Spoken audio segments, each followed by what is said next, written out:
Hello everyone, welcome back to Shiksha competition. My channel Shiksha competition. UGC NET Hindi कहानी unit 7 हम यहाँ पर पढ़ रहे हैं और आज हमारी इसमें लास्ट कहानी बची है परिंदे। परिंदे को हम पढ़ने वाले हैं। हालांकि हम थोड़ा सा कहानी पढ़ने में लेट हो गए। जो मेरी प्लानिंग थी वो तो थोड़ी जल्दी की थी और इस टाइम तक हम मतलब 10 नवंबर तक मेरा मतलब जो प्लान था वो तो था कि हम 10 नवंबर से तक जो अगला जो हमारा टॉपिक है यानी कि जो अगली यूनिट है नाटक उसको भी कंप्लीट कर लेंगे। बट ऐसा नहीं हो पाया और अभी पेपर भी नहीं है तो बच्चे थोड़ा इंटरेस्ट भी कम ले रहे हैं अभी पढ़ने में। क्योंकि बच्चे बस यही समझते हैं कि जब फॉर्म निकलेगा तभी वो पढ़ाई शुरू करेंगे। पहले फॉर्म भरा जाएगा फिर पेपर होगा। देखो, जो पढ़ने वाले होते हैं वो किसी चीज़ का वेट नहीं करते क्योंकि समय रुकता नहीं है, चलता ही जाता है। और मैं आपसे शुरू से भी कह रही हूँ कि आप भी बस अपनी पढ़ाई पे ध्यान दीजिए। पेपर कब होगा कब नहीं ये हमारी हेडिक नहीं है। पेपर जब होगा हो जाएगा, होना तो है। ये तो 100% सत्य है कि होना ही है ना। इस सार्वभौमिक सत्य है कि होना है पेपर। तो इसलिए आज हमारी यहाँ पर लास्ट कहानी हम यहाँ पर पढ़ने वाले हैं। आई होप आपको कहानी अच्छी भी लगेगी, समझ में भी आएगी और आपके लिए यूज़फुल भी ये क्लास रहेगी। इसके बाद आगे आप बताना मुझे कि हम प्रीवियस ईयर के क्वेश्चन करें, जो भी बच्चे देख रहे हैं मुझे बताएं, या फिर हम इसकी जो अगली यूनिट है उनको करें, है ना। आप किस तरीके से पढ़ना चाहते हैं वो मुझे आप कमेंट करके बता देना। और बाकी यूजीसी नेट जो फर्स्ट पेपर है उसकी PYQ उसके मैं कराने जा रही हूँ और वो कंप्लीट आपको मिल जाएंगे। उनकी कुछ टाइपिंग हो गई है, कुछ रह गई है, तो जल्दी आज से ही मैं वो क्लास भी शुरू कर दूंगी। वो बता दूंगी मैं आपको टाइमिंग। अभी तो शायद मैं रिकॉर्ड ही डालूंगी एक आध दिन, फिर हम लाइव भी करेंगे। तो आप उससे भी क्लास से ज़रूर जुड़ना, वहाँ से आपका बहुत अच्छी तैयारी हो जाएगी। ठीक है, सारे PYQ हम करने वाले हैं। तो चलते हैं हम अपनी क्लास की तरफ। प्लीज़ अगर क्लास अच्छी लगे तो चैनल को लाइक सब्सक्राइब जरूर कर लेना, शेयर कर देना। परिंदे कहानी का प्रथम प्रकाशन हंस पत्रिका में हुआ था 1957 ईस्वी में। परिंदे कहानी अगर आप देखो गूगल पे इसे सर्च करेंगे ना तो गूगल पे इसे 1956 बताया गया है। ठीक है, 1956, लेकिन दो तीन जगह मैंने देखा है बुक्स में तो 1957 इसका समय है जो दिया जाता है। तो ये दोनों ही याद रख लेना क्योंकि एक ही पूछा जाता है जब पेपर में आता है। तो परिंदे कहानी का जो प्रथम प्रकाशन है वो हंस पत्रिका में होता है। और ये कब हुआ था? 1957 ईस्वी में। बाद में 2 साल बाद इसे परिंदे परिंदे नामक कहानी संग्रह में 1959 ईस्वी में संग्रहित किया गया था। ठीक है, परिंदे नाम की इनकी कहानी भी है और परिंदे नाम से इनका कहानी संग्रह भी है। तो दोनों ही चीज़ याद रख लेना। और इनका जो परिंदे कहानी संग्रह है उसमें जो अन्य कहानियाँ हैं उनको भी देख लेते हैं। डायरी का खेल, माया का मर्म, तीसरा गवाह, अंधेरे में, ये मुक्ति बोध की भी एक कविता है। ठीक है, एक कविता मुक्ति बोध की है अंधेरे में नाम से, जो कि एक लंबी कविता है, लेकिन इनकी भी एक कहानी है। क्या है? कहानी है किसकी? निर्मल वर्मा जी की कहानी है अंधेरे में। पिक्चर पोस्ट कार्ड, सितंबर की एक शाम और परिंदे। परिंदे इस कहानी संग्रह की अंतिम कहानी है। ठीक है, ये याद रख लेना। कथा सार की अगर बात करें तो आपको पूरी कहानी समझ में आ जाएगी। कथा सार पूरी कहानी मैंने यहाँ पर रखी हुई है, जो इम्पोर्टेंट चीज़ें हैं। परिंदे निर्मल वर्मा की सशक्त कहानियों में से एक है। जो परिंदे कहानी है निर्मल वर्मा की सशक्त कहानियों में से एक है। देखो, परिंदे का मतलब क्या होता है? परिंदे का जो अर्थ होता है वो होते हैं पक्षी, उड़ने वाले। ठीक है, पक्षी तो उड़ते ही हैं लेकिन उड़ने वाले को बोलते हैं परिंदे। परिंदे कहानी संग्रह की एक अंतिम कहानी है और इसका शीर्षक प्रतीकात्मक है। इसका शीर्षक कैसा है? प्रतीकात्मक है, जिससे आधुनिक मानव की नियति को पकड़ने की कोशिश की गई है, जहाँ सभी मनुष्य किसी न किसी के लिए प्रतीक्षित हैं। हर मनुष्य किसी न किसी का इंतजार कर रहा होता है इस कहानी के अंदर। कहानी की नायिका का नाम है लतिका। ठीक है, एक मेन पात्र है लतिका। इस कहानी का केंद्र बिंदु है। कौन है? लतिका है, जो कि कहानी की नायिका है। वह एक पहाड़ी स्कूल में वार्डन है। जो लतिका है वो एक पहाड़ी स्कूल में वार्डन है। वह कुमायूं के कॉन्वेंट स्कूल में शिक्षिका भी है। पहाड़ी स्कूल में वार्डन तो है ही है, साथ में कुमायूं कुमायूं पहाड़ी एरिया ही है। ठीक है, कुमायूं के कॉन्वेंट स्कूल में शिक्षिका भी है। मिस्टर हुवर्ट, डॉक्टर मुखर्जी और मिस वुड आदि उसके साथ उस स्कूल में शिक्षक है। जो मिस वुड है वो स्कूल की प्रिंसिपल है। कहानी में उस समय का जिक्र है जब सर्दी की छुट्टियां होने वाली हैं और हॉस्टल खाली होने का समय आ गया है। ठीक है, हॉस्टल की जो मेन जो लीडर होता है, यानी कि जो उसकी देख रेख करता है, जो बच्चों का ध्यान रखता है, उसको वार्डन बोलते हैं। ये तो आपको पता ही होगा। तो वार्डन की नौकरी करती है लतिका। और अब सर्दी की छुट्टियां होने वाली हैं और हॉस्टल खाली होने का समय आ गया है, क्योंकि बच्चे अपने घर चले जाते हैं छुट्टियों में। पिछले 2-3 सालों से मिस लतिका हॉस्टल में ही रह रही हैं। पिछले कितने सालों से? 2-3 सालों से जो मिस लतिका हैं, मिस लतिका, ध्यान रखना इनकी शादी नहीं हुई है ना। तो 2-3 सालों से हॉस्टल में ही रह रही हैं। और डॉक्टर मुखर्जी छुट्टियों में कहीं नहीं जाते। डॉक्टर तो सर्दी गर्मी में भी यहीं रहते हैं। जो डॉक्टर मुखर्जी हैं वो छुट्टियों में भी कहीं नहीं जाते, गर्मियों में, और गर्मी हो या सर्दियों वहीं रहते हैं।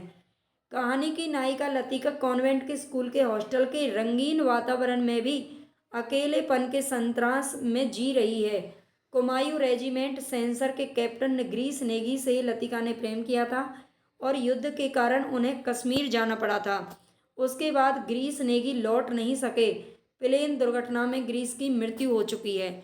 वो ग्रीस नेगी हैं जो कि रेजिमेंट, कुमायूं रेजिमेंट के क्या थे, कैप्टन थे, ग्रीस नेगी। तो उनसे वो प्रेम करती थी। बाद में उन्हें युद्ध के लिए कश्मीर जाना पड़ गया था। वहाँ से वो वापस कभी नहीं आ सके। लेकिन अब भी लतिका उसे भूल नहीं पाती है। वह मेजर ग्रीस के साथ गुजारे दिनों की स्मृतियों को अपना साथी बनाकर कॉन्वेंट स्कूल में नौकरी करते हुए दिन व्यतीत कर रही है। मिस्टर हुवर्ट ने एक बार लतिका को प्रेम पत्र लिखा था, ये भी ध्यान रखना है। मिस्टर हुवर्ट जो कि इसके साथ वाले शिक्षक हैं, उन्होंने लतिका को लिखा था। लतिका को उसके इस बचकाना हरकत पर हंसी आई थी। ठीक है, लतिका को उसके इस बचकाना हरकत पर हंसी आई थी, किंतु भीतर ही भीतर ये प्रसन्नता भी उसे हुई थी। हुवर्ट का पत्र पढ़कर उसे क्रोध नहीं आया, आई थी केवल ममता। ठीक है, उसे केवल ममता आई थी, ना कि उसे क्रोध आया हुवर्ट के ऊपर।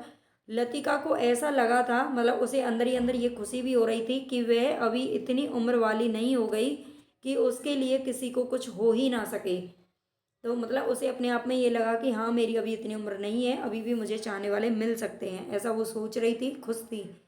लेकिन फिर भी उसे नहीं लगता लेकिन उसे फिर भी ऐसा नहीं लगता कि वैसी ही अनुभूति अब किसी के लिए हो पाएगी। यानी कि जैसी एक बार अनुभूति वो कर चुकी है, जैसा अनुभव उसे प्राप्त हो चुका है ग्रीस नेगी के साथ, वैसा अब वैसी फीलिंग्स उसके मन में अब नहीं आ सकती। इस तथ्य को वह समझती भी है। लतिका को लगा कि जो वह याद करती है वही भूलना भी चाहती है। लेकिन सचमुच जब भूलने लगती है तब उसे भय लगता है कि जैसे कोई उसकी किसी चीज को उसके हाथों से छीन लिए जा रहा है, ऐसा कुछ जो सदा के लिए खो जाएगा।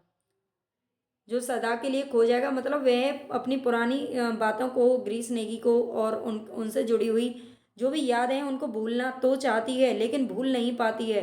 और जब वो ऐसा लगता है भूल रही है, तो उसे ऐसा लगता है सब कुछ मुझसे छूटा जा रहा है। ये प्यार है, प्यार ऐसी चीज होती है। डॉक्टर मुखर्जी परिंदे का सर्वाधिक जीवंत पात्र है। डॉक्टर जो मुखर्जी है वो परिंदे कहानी का सर्वाधिक जीवंत पात्र है। लेकिन मानव नियति के वे भी लतिका की तरह शिकार हैं। जो मानव नियति के मतलब भाग्य के, वो भी क्या हो गए हैं, शिकार हो गए हैं डॉक्टर मुखर्जी।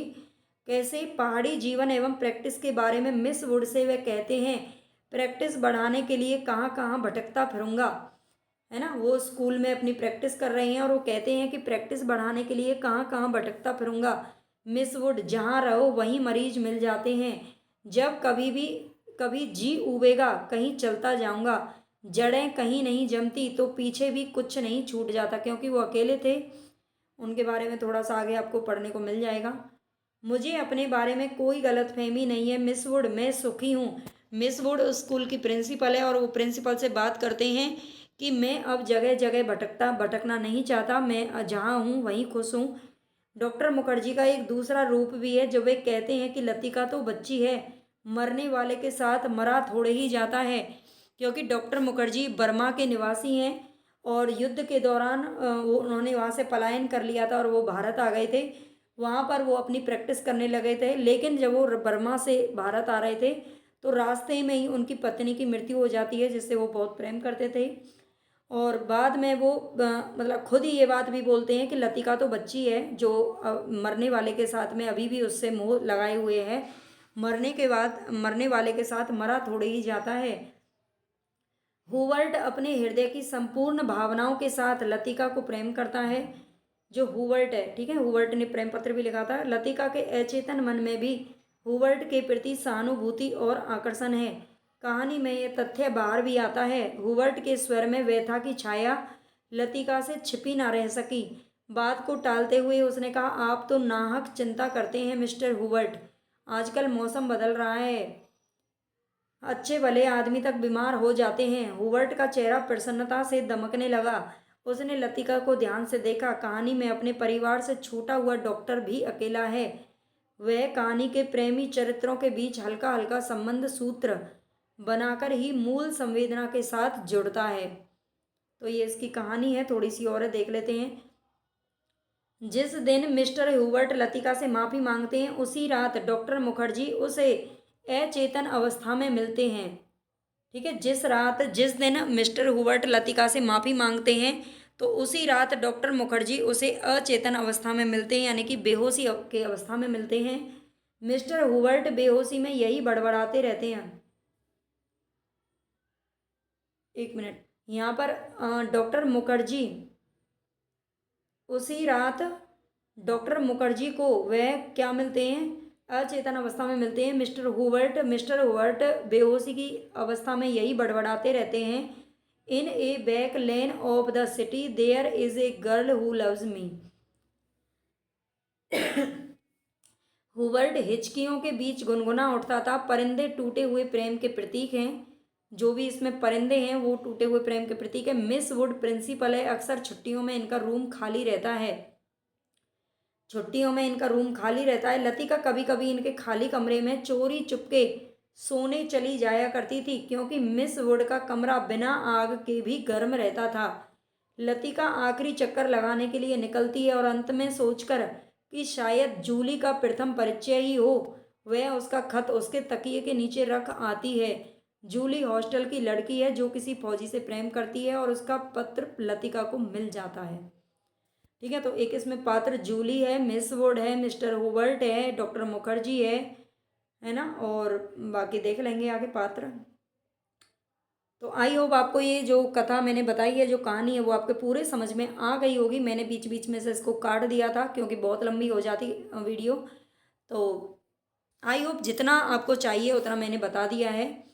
बाकी आप प्लीज़ मेरे कहने से आप ज़रूर सब्सक्राइब और लाइक ज़रूर कर लेना, शेयर कर देना जो भी बच्चे देख रहे हैं, क्योंकि आप लोगों के सपोर्ट के बिना बस ऐसे ही है क्लास, इतना मोटिवेशन नहीं मिलता काम करने के लिए।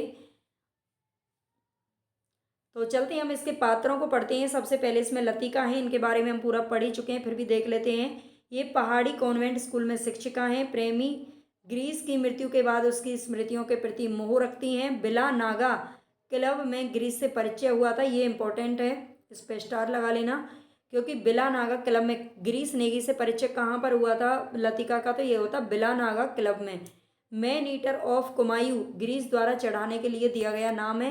ये डबल स्टार लगा लेना, ट्रिपल स्टार लगा लेना, क्योंकि ये क्वेश्चन पूछा जा चुका है।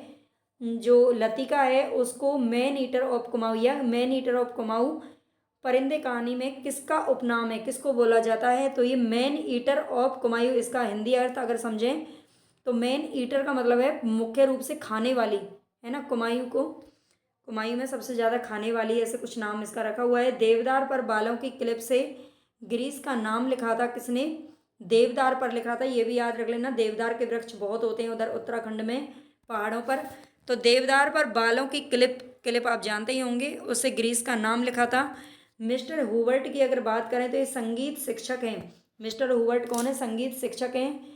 लतिका को प्रेम पत्र लिखते हैं। पियानो पर, ये इम्पोर्टेंट है, ये याद रख लेना, पियानो पर सोपा नॉक्टर्न तथा चाइकोव्स्की के कंपोजिशन बजाता है।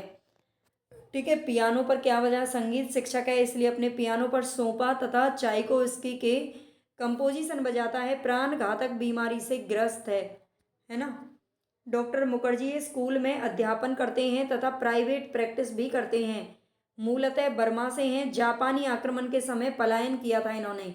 ठीक है, ये मतलब मूल रूप से बर्मा के हैं, और जब वहाँ जापान का आक्रमण हुआ था बर्मा के ऊपर, बर्मा म्यांमार को बोलते हैं वैसे, अब उसका नया नाम म्यांमार है। जापानी आक्रमण के समय इन्होंने पलायन कर लिया था भारत में।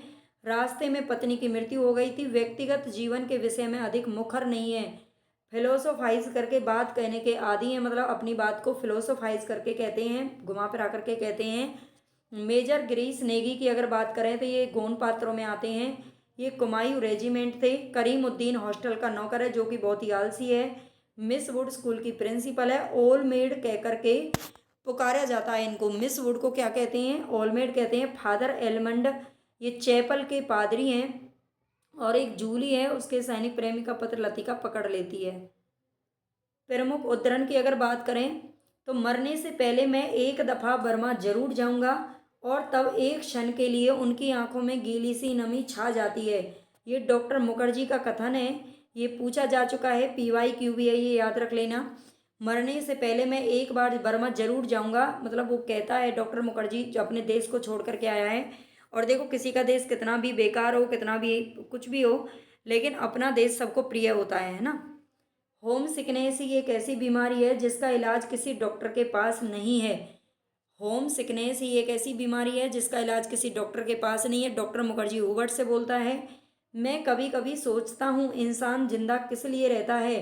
क्या उसे कोई और बेहतर काम करने को नहीं मिला? क्या तुमने कभी महसूस किया है कि एक अजनबी की हैसियत से पराई जमीन पर मर जाना काफी खौफनाक बात है? ये डॉक्टर मुखर्जी ने हुबर्ट से कहा है। किससे कहा है? हुबर्ट से। वैसे हम सबकी अपनी अपनी जिद होती है, कोई छोड़ देता है, कोई आखिर तक उससे चिपके रहता है। तो ये डॉक्टर मुखर्जी लतिका से बोलता है, क्योंकि लतिका अभी भी अपनी पुरानी यादों में उलझी हुई रहती हैं और आगे नहीं बढ़ पाती। तो डॉक्टर मुखर्जी उसे समझाते हैं, कुछ भी कह लो, अपने देश का सुख कहीं और नहीं मिलता। यहाँ तुम चाहे कितने भी वर्ष रह लो, अपने को हमेशा अजनबी ही पाओगे। ये कौन कहती है? मिस वुड कहती है डॉक्टर मुखर्जी से। तो ये हमारी कंप्लीट हो चुकी है। आई होप आपको समझ में आई होगी, और समझ में आई है तो प्लीज़ लाइक सब्सक्राइब जरूर कर देना, सभी से रिक्वेस्ट है। और आपको कर भी लेनी चाहिए, इतना अच्छा कंटेंट आपको मिल रहा है बिल्कुल एकदम फ्री में, तो ज़रूर कर लेना। धन्यवाद।